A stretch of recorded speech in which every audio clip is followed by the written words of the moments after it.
The phone lit up at 2:11 in the morning. One vibration, then another. Then it didn't stop. I answered on the fourth ring. Perrin is in a hospital in Scottsdale. My father's voice arrived already in control, already ahead of me. There was an incident at a casino. Security got involved. Her ribs are fractured. I stayed quiet, listening. They won't take her into surgery without a deposit. The words sharpened. $18,000. They need it now. No greeting, no question. Just a number, dropped like a weight. The story you are about to hear is a fictional work created by the writing team of the channel Revenge Sins, inspired by real-life situations to convey lessons about family, emotion, and human values. All characters and events are illustrative. The silence stretched. My father filled it immediately. This isn't complicated. You transfer the money. They move her upstairs, and this doesn't turn into something bigger. A pause followed, calculated. You're the only one who can handle this. My voice entered carefully. Why can't you pay it? The line went still. Then his tone adjusted. Smoother. Practiced. Accounts are tied up. Retirement funds don't move overnight. Hospitals don't wait. Families don't wait. The emphasis landed hard on the last word. Your sister is in pain. Another pause. Heavier this time. You've always been the reliable one. He continued, momentum building again. Every time something went wrong, you fixed it. This is no different. The pressure settled where it always had, familiar and heavy. I'm not sending the money. The shift was immediate. The authority in his voice tightened, stripping away patience. Don't do this, Althea. This is not the moment to make a point. I'm not making a point. What you're doing has consequences. The warning carried more certainty than concern. If you walk away from this, you don't get to pretend you're still part of this family. I let that land. I'm ending the call. Think about what you're choosing. His voice pressed forward one last time. You'll have to live with it. The line went dead. I turned the phone off and set it face down on the table, the way you do with something you're done negotiating with. My heart was steady. Loud, but steady. If you've ever been the one everyone calls when things fall apart, stay with me. What followed wasn't chaos at first. It was quieter than that. It was the sound of a structure losing the one piece that had been holding it up. By morning, my phone was still dark. I left it that way while making coffee, while brushing my teeth, while standing in the quiet that felt earned. The silence reminded me how long I had been trained to respond. You're the oldest, Althea. My father's voice lived in my memory, firm and unquestioned. That means you step up. That rule had been set early. It followed every version of me. When Perrin dropped out of law school, the call came before the paperwork. She just needs time. My father insisted. Cover the tuition gap so she can breathe. $30,000 moved out of my account that week. No repayment plan, no discussion. Later, when the credit card surfaced, the explanation arrived already polished. She made a mistake. He pressed. You don't abandon family over numbers. $12,000 vanished in one transfer. My mother never pushed. Her voice stayed soft, always arriving after decisions had already been made. Your father is just worried. She would offer, you know how he gets. Silence followed, wrapped in concern, never resistance. Calla learned quickly how the system worked. Her requests came dressed as updates. I'm building my brand, she'd message. Just need a little help this month. $800 here, $1,500 there. Gratitude lasted exactly one text. Every time I hesitated, my father tightened the language. We raised you better than this. Or, I didn't think I'd have to explain responsibility to my own daughter. The word responsibility always meant the same thing. Me. I started keeping track without telling anyone. Dates, transfers, reasons that repeated with small variations, tuition, emergencies, temporary fixes that never stayed temporary. By the time I totaled it, the number sat just under $200,000. Seeing it written out didn't shock me. It clarified something I had avoided naming. The calls never sounded like requests. They sounded like reminders of an agreement I hadn't signed but had been honoring my entire life. "You're strong," my father liked to remind me. "You can handle more than the others." What he meant was simpler. I was the one who didn't break loudly. I absorbed. I adjusted. I paid. Standing in my kitchen that morning, phone still silent, I understood that nothing in my family's structure had been built to hold without me. And for the first time, I didn't rush to reinforce it. I opened the spreadsheet the way some people open old messages they swore they'd deleted, slowly, carefully, like it might argue back. The first entry sat at the top, dated 9 years earlier. "Perrin needs help." My father's voice echoed from that time, firm and confident. "Law school is intense. She can't focus with money stress." I thought she had loans. Loans don't cover everything. This is temporary. $30,000 left my account that afternoon. Tuition gap, he'd called it. A bridge. Perrin thanked me with a hug at Thanksgiving and never mentioned school again after winter. The next line came 18 months later. "She's spiraling." My father pressed during that call. "Credit cards, penalties, nonsense charges. We'll handle the rest. But this part needs to disappear now. $12,000. One transfer." The explanation arrived polished and complete before I could object. "You don't abandon family over numbers." A year after that. A different tone. "Althea. I wouldn't call if it wasn't serious." His voice carried disappointment this time, not urgency. "Medical bill." She didn't want to tell anyone. Pride. $7,000. I wired it before asking what the bill was for. The spreadsheet grew without emotion. Dates stacked. Reasons repeated with slight variations. Emergency. Short term. One-time fix. Kalla's entries looked smaller but came more often. "I'm building something." Her texts would open, always upbeat. "Brands don't wait forever." $800. $1,500. $2,200 when a deal fell through. Gratitude lasted exactly one message, followed by a photo of a new outfit or a hotel mirror. Every hesitation brought my father back into the frame. "I'm disappointed." His words would land flat and heavy. "I thought you understood responsibility." Another favorite arrived whenever I tried to slow things down. "You make good money." "This shouldn't even hurt you. It hurt quietly." That was the problem. I never argued in the moment. I transferred. I closed the app. I went back to work.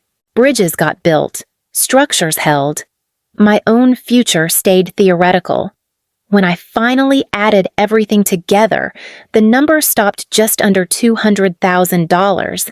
Seeing it in one column felt different than watching it leave in pieces. This wasn't generosity.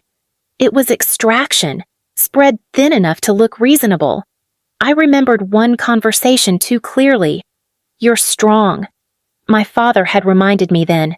"You can handle more than the others." What if I can't? The question had slipped out before I could stop it. The response came without hesitation. "You always do." There had never been a plan to stop.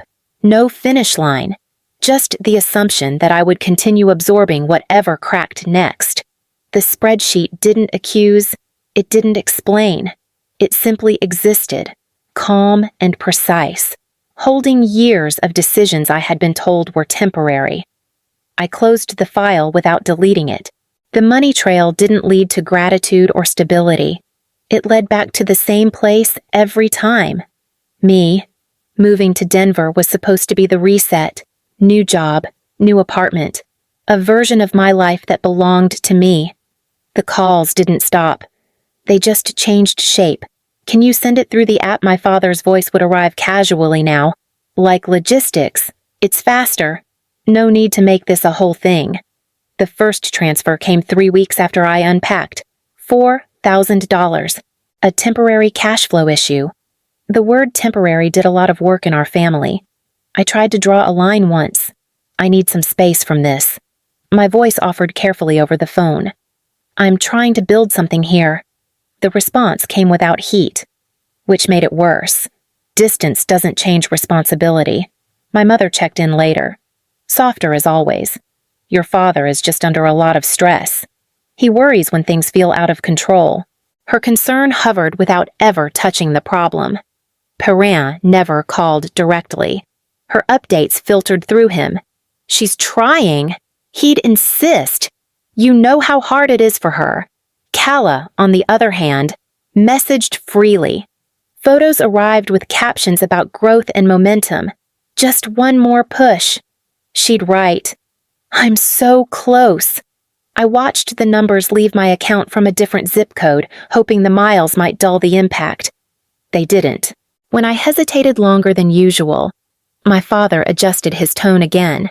I didn't raise you to abandon family when things get inconvenient. Inconvenient echoed long after the call ended. I started sleeping with my phone face down. Not to ignore it completely, just to buy myself a few minutes before responding. Sometimes that was all the distance I could manage. The move had changed my address, my routine, my view out the window. It hadn't changed my role. By the time Scottsdale appeared in my notifications, bright and loud and expensive, I already knew what distance couldn't fix. The first notification came from Calla, not a call, but a photo. A mirror shot. Marble countertops. Champagne flutes lined up behind her. Scottsdale looks good on us. The caption read, Fresh energy, fresh starts. Another followed minutes later. Perrin at a blackjack table. Cards fanned out. A grin too wide to feel casual. I didn't respond. I opened our family thread instead. We're just getting away for a few days. My father had written earlier that morning. Nothing extravagant. Don't read into it. By evening, the posts were everywhere. Calla's voice note landed with practiced brightness. Don't freak out. This trip is basically free. Perrin knows a host. Everything's comped. A laugh followed, light and dismissive. You worry too much. I forwarded the message to my father with a single line. What does comped mean here? His reply came fast. Relax. I helped a little. Nothing you need to be involved in. A little. The phrase had covered a lot of ground over the years. Another photo appeared. Perrin holding a stack of chips, taller than her wrist. Calla panning across a private lounge. Bottles already opened. My phone rang. My father's voice carried irritation this time. Why are you interrogating me? I'm not. The words stayed even. I'm trying to understand. There's nothing to understand. His patience thinned. They deserve something good for once. For once. I repeated quietly. That's not what I meant. The correction came sharp. You know exactly what I meant. The call ended without resolution. Over the next 2 days, Scottsdale filled my screen. High-limit tables, jewelry cases, Calla tagging brands with practiced ease, Perrin laughing too loudly, glass always in hand. I sent one message to Perrin, short and neutral. Hope you're okay. Her response came hours later. Living a little. Don't start. I didn't. On the third night, a video appeared of Calla clinking glasses with someone off camera. Family who believes in you makes all the difference. The words sat wrong. I checked my bank app out of habit, then closed it. Whatever was happening in Scottsdale didn't involve my account. That was new, uncomfortable, relieving. A final message arrived from my father just before midnight. Everything's under control. I don't need commentary. I set the phone down. If you've ever watched a situation tip toward excess and felt the urge to step in before it crossed a line, you know the instinct I ignored. I let the silence hold. The shine on my screen didn't look like celebration anymore. It looked like acceleration. The call came just after midnight, not from my father this time, but from a number I didn't recognize. Ms. Moore, this is Scottsdale Memorial Billing. The woman's voice carried exhaustion, not urgency. Your sister, Perrin Moore, was admitted earlier tonight. She requires orthopedic surgery for multiple rib fractures. The procedure is not life-threatening, but it cannot proceed without a deposit. How much? $18,000. Cash equivalent. I'm not responsible for her medical decisions. A pause, careful and professional. You're listed as emergency contact. I'm not authorizing payment. The line disconnected without argument. 10 minutes later, another call replaced it. Ms. Moore, this is casino security at Suncrest. A man spoke like he'd repeated the script too many times already. Your sister was involved in an altercation on the high-limit floor. She signed casino markers earlier tonight. Those markers are now in default. How much? $35,000 initial credit. An additional $20,000 rolled over during the same session. That wasn't my signature. No, he agreed calmly. It was not. The word hung there, heavier than accusation.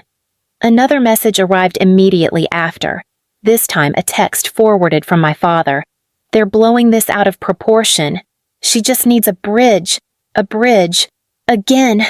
My phone rang before I could respond. This is exactly why families shouldn't let outsiders control the narrative. My father's voice came in sharp and compressed. The casino's flexing. The hospital's posturing. You send the money. This ends. It doesn't end, I replied evenly. It rolls. That's dramatic.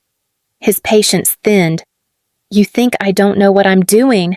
A new voice cut into the background, high and brittle. Perrine. I caught fragments through the receiver. Her name. Pain. A demand for someone to fix this. You told me everything was comped. I pressed. My father pivoted instantly. That's not what she meant. What did she mean? Silence stretched long enough to answer. The host extended her credit. He finally admitted, it's how these places work. Credit isn't free. She's played there before. That landed. How long? Another pause. Shorter this time. Defensive. Long enough. The system revealed itself piece by piece. Casino hosts. Markers approved without cash. An out-of-state identification used to establish a credit profile. Rollovers triggered automatically when losses stacked too fast to stop. This wasn't a weekend. It was infrastructure. A notification buzzed across my screen. A live video from Calla. Mascara streaked. Hospital lights behind her. My sister Perrin is in surgery prep and the hospital won't move without payment. Her voice cracked on cue. Some people care more about money than blood. The comments flooded in before the video even stabilized. My phone lit up again. Do not let her do this. My father snapped. Handle it. I'm not stepping in. You're letting strangers decide our family's fate. No, I answered quietly. I'm letting the system you built finish its work. His breath turned sharp. If you walk away now, you don't come back from this. I already did. I ended the call and muted the thread. If you're listening and you've ever been positioned as the final safeguard against other people's decisions, pay attention to this part. The pressure didn't come from one place. It came from layers designed to close in at once. Medical urgency, legal threat, public shame. It wasn't cash they needed. It was compliance. The video reached me before the calls did. Calla's face filled the screen. Eyes red, voice trembling just enough to sound real. My sister won't help us. The words broke cleanly. Perrin is lying in a hospital bed and Althea refuses to send the money. Comments stacked faster than I could read them. Heartless. Blood is blood. She makes good money. What's wrong with her? My phone started vibrating in waves. Why are people tagging your company? A message from a coworker asked. Careful and confused. Another alert followed, this time from Human Resources. Can you confirm whether a family situation is escalating online? We've received inquiries. I closed the email without answering. The family thread lit up again. You need to shut this down. My father's message demanded. This is getting out of hand. I didn't start it. That doesn't matter, he pushed. Fix it. A new live video popped up, Calla again, this time in a hospital hallway, camera angled to catch movement behind her. I don't want to do this publicly, she insisted to the audience, voice shaking with restraint. But when your own sister turns her back on you, what choice do you have? Someone typed my name into the comments. Another followed with my job title. Then, my city. The phone rang. Unknown number. This is your fault. My father's voice cut in the moment I answered. You're letting her embarrass us. She's the one filming. Because you forced her hand. His certainty sharpened. If you just sent the money, none of this would exist. A notification chimed over his words. A crowdfunding page. Calla's name. Perrin's photo. The goal line climbed as I watched. They've raised $20,000 already, he added, almost impressed. See, people understand family. They understand a story. You're splitting hairs. Another message arrived. This one from Perrin's number. Are you really doing this to me? The text sat bare. No emojis, no performance. I thought you were different. I didn't answer. A second email from work replaced it. We're getting pressure to make a statement. I forwarded it to my personal folder and muted notifications. The next call came from my mother. Her voice sounded smaller than usual. I don't know what to say anymore. A pause, heavy and resigned. Your father hasn't slept. I haven't either. That's not what I meant. The line stayed open, waiting for me to bend. I didn't. Calla's live stream resumed minutes later. If Althea is watching this, I hope you can live with yourself. Her gaze held the camera. Unblinking. Strangers care more about us than our own blood. Messages poured in from numbers I didn't recognize. Some begged. Some cursed. Some promised consequences. If you're listening and you've ever been publicly painted into a villain because you stopped playing your assigned role, stay here. This part matters. The crowd didn't know the system. They only saw a clip. A crying sister. A simple villain. I turned the phone face down again. The noise kept going without me. The first time my father called that day, I let it ring out. The second time, I answered, not because I wanted to talk, but because the silence had started to feel like a dare. His voice hit my ear like he'd been holding it back for hours. Stop hiding. I'm not hiding. You're letting your sister get dragged through the system like she's nothing. She dragged herself there. A breath, harsh and irritated. You always have to make it sound cruel. I'm describing what happened. Another pause. Then a shift. Less anger. More calculation. I'm calling from the car. His words lowered, as if secrecy could change reality. Your mother's inside with Perrin. Calla's outside filming. I walked away because I can't listen to her perform another breakdown. That's new. His patience frayed. Then don't call me like I'm your emergency lever. A silence answered first.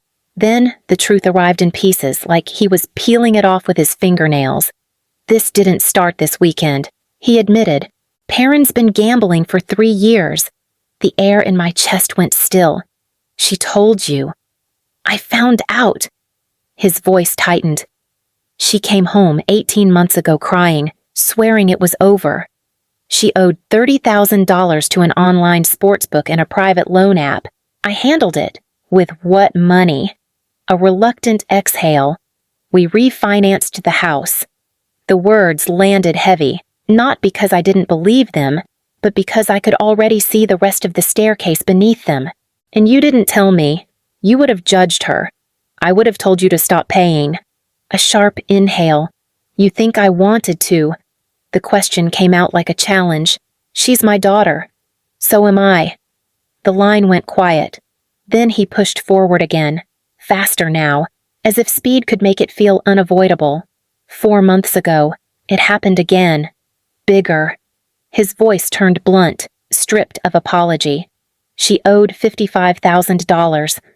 We pulled more equity, maxed out everything. Your mother's jewelry is gone. The truck is pledged.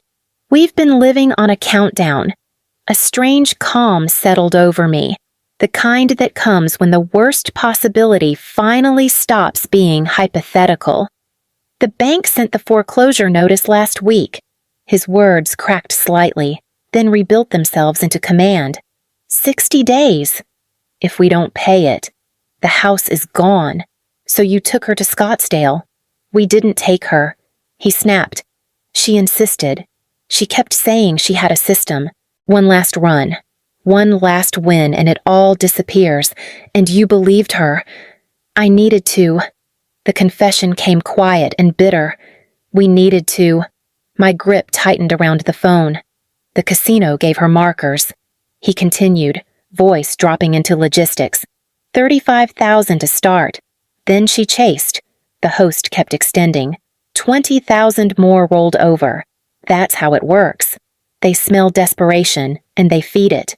She used an out-of-state identification. Another silence. Then, yes. The word sounded like defeat. The police found a falsified license in her wallet, he added. Your mother's old address printed on it. Your name listed as emergency contact on the casino paperwork. My name. You've always been the safe name. His tone hardened again, almost defensive. She thought you'd cover it. That's what you've always done. The truth sat between us, cold and precise. So you want 18,000 for the hospital and 55,000 for the markers. That's not all. His voice lowered further. We need 100,000 to stop the foreclosure and get Perrin into a real inpatient program. Arizona, private. No waiting list, no state facility. Something that actually works. The number hung in the air. Impossible and familiar at the same time. I don't have that kind of cash. You can get it. The words came sharp, certain. You have credit. You have income. You have stability. You're the last asset we have. Asset. Not daughter. Not family. Asset. My voice stayed steady. Say that again.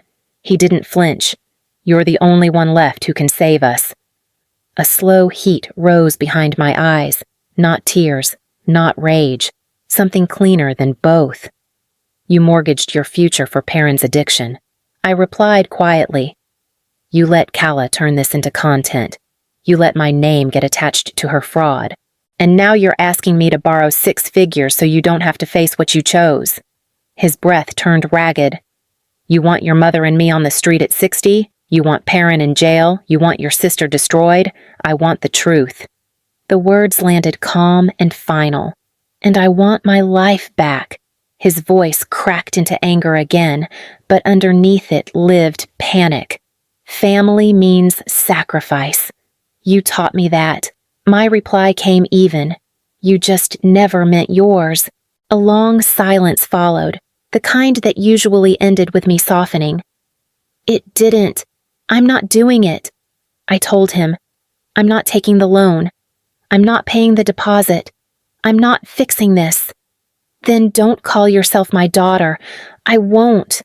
My voice returned, quiet and clean, not in the way you mean it. The call ended. I opened my banking app and my credit report and looked for my name where it didn't belong. Nothing. No cosign, no lien, no hidden hook. I blocked his number anyway. The calls stopped before I noticed they were gone. A week passed, then another. The family thread stayed quiet. No new videos, no new demands disguised as emergencies. The silence felt different this time, unfinished, but no longer threatening. My mother's number flashed one afternoon. I let it ring twice before answering. I don't know how to talk to you anymore. Her voice sounded smaller than I remembered. Your father isn't handling this well, I know. He says you abandoned us. I stepped back. A pause followed, heavy but not sharp. I should have protected you.